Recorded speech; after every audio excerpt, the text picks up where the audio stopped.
দেখো আজকে একটু পাও বানিয়ে নিয়েছি।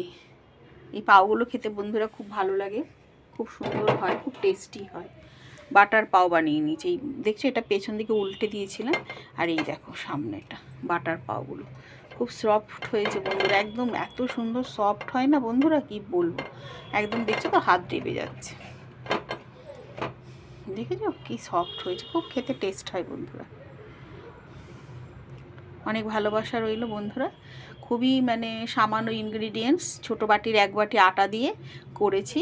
আর দুধ নিয়েছিলাম 1 কাপ মতন। ওই 1 কাপ দুধের মধ্যে, ঈষদুষ্ণ দুধের মধ্যে 1 চামচি চিনি আর সামান্য ইস্ট দিয়ে, ড্রাই ইস্ট যেটাকে বলে, শুকনো শুকনো এই ড্রাই ইস্টটা দিয়ে, এই যে দেখছো তো ড্রাই ইস্ট এটাকে বলে, একদম শুকনো ইস্ট দিয়ে, সেই ইস্টটা দিয়ে হালকা ঈষদুষ্ণ একদম দুধটা হবে, তার মধ্যে হাত চুবিয়ে দেখতে হবে। সেই দুধের মধ্যে ওই একটু ড্রাই ইস্ট দেবে 2 চামচি, আর সামান্য একটু স্বাদ মতো নুন আর 1 চামচি মিষ্টি দিয়ে অ্যাক্টিভেট হতে দেবে।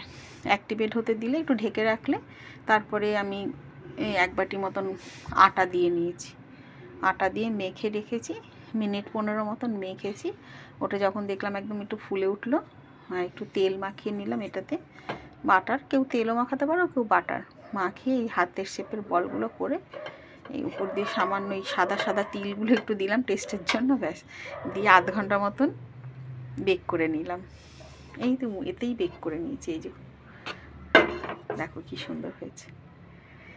অনেক ভালোবাসা রইল বন্ধুরা, ভালো থেকো, সুস্থ থেকো, অনেক শুভকামনা রইল তোমাদের জন্য।